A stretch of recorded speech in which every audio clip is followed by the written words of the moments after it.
Once Upon a Time in Hollywood. This is an R-rated movie, a comedy drama movie as well, around 2 hours and 41 minutes. Now it was released at the end of July around US and other countries, but for the UK it was released in the beginning of August. Now the story of this is a faded TV actor and his stunt double strive to achieve fame and success in the film industry during the final years of Hollywood's golden age in 1969's Los Angeles. Let's jump straight into the good points. Now the good points about this movie is simply the direction.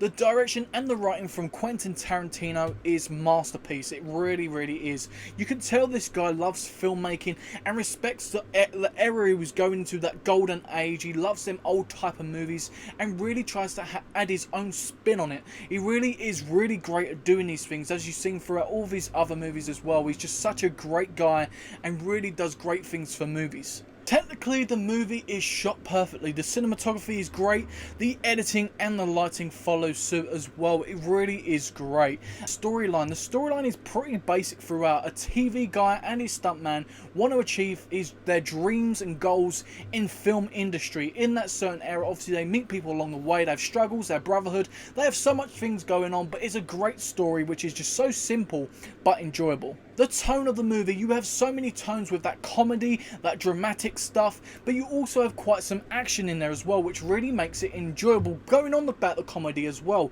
it is really heavily relied on in this movie. Not meaning it's a bad thing, but really the comedy is absolutely hilarious. There was not one joke that didn't land right for me. I was absolutely cracking up the whole way through. I really enjoyed the flashbacks in this movie as well. They're normally episodes of obviously things they've done in the past and stuff like that, and also flashbacks from obviously some of the characters as well. We really get a lot of great stuff in there, which really is enjoyable and entertaining. But the character depth in this movie is great. It really is.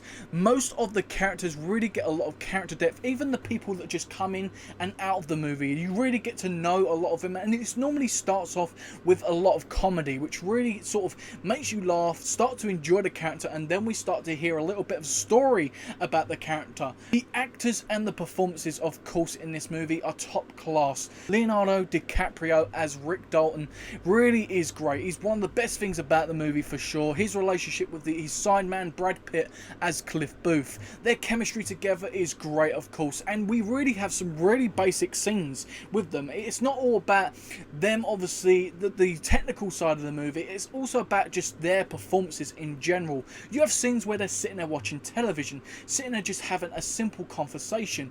You really get a lot of great moments, and I really enjoy the fact that it isn't Leonardo just outshining Brad Pitt. Brad Pitt is actually my favourite character in the movie. He has the best lines, he has the best action scenes, has even some of the best comedy moments. To be honest, these two are probably the main reason this movie gets a lot of praise and a lot of credit, and rightfully so. I really thought it was great as well to see some of the old stars portrayed in this movie in a great way, whether it was comedy, whether it was dramatic. They really added them really well into the movie, especially when it comes to the character of Bruce Lee. You guys know who have watched it. He was absolutely awesome. He was funny. He had a lot of action to the movie. It was absolutely great when he was on scene.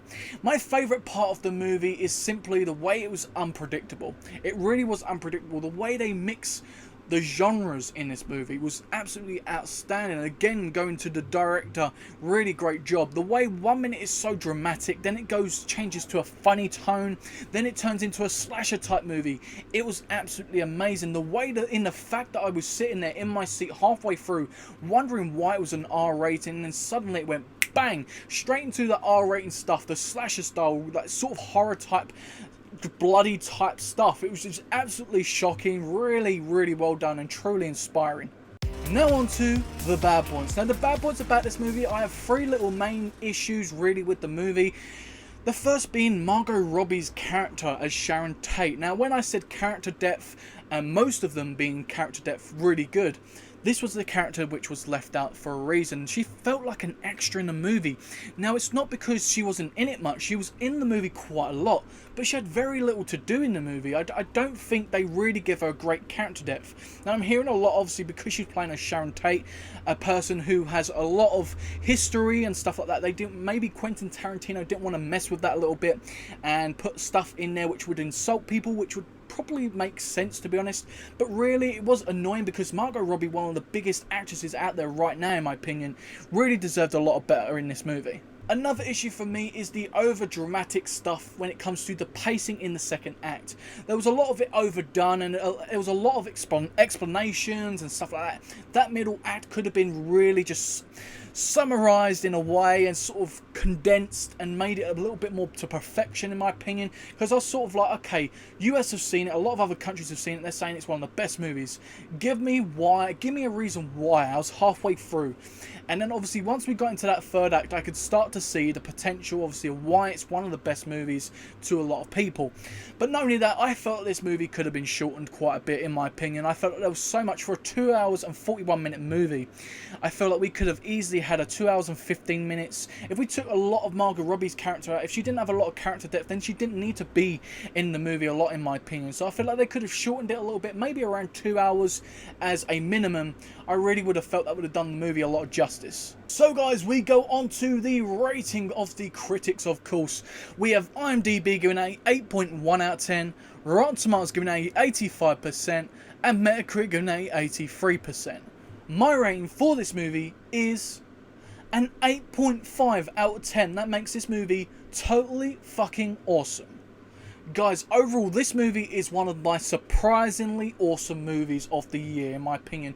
That sounds absolutely surreal to a lot of you guys with that director and the cast alone. But really, when I see the trailers, I wasn't really a fan.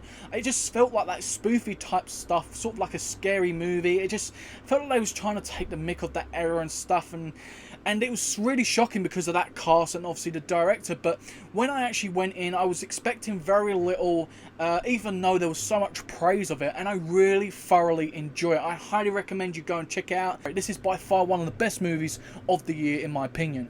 So guys, an 8.5 out of 10 from me for Once Upon a Time in Hollywood. Don't forget to let me know your ratings and thoughts in the comment section down below. I'd love to hear what you think about this movie, of course.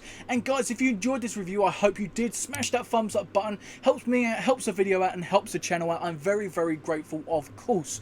As well as, guys, if you're new here, consider subscribing and hitting that bell for much, much more awesome movies and TV series content. On this channel, we do reviews like this for movies and TV series, but we also react to trailers, as well as also ranking videos from the worst to the best when it comes to ranking franchises, top 10s. Also upcoming, I'm going to be talking about directors, actors, actresses. There's so much stuff to come which I don't want you guys to miss, so subscribe and hit that bell. I'm sure you guys won't be disappointed. But without further ado, guys, thank you very much for watching. I've been me, you've been you, and I'll see you next time, guys, on Talking with Jay Springer.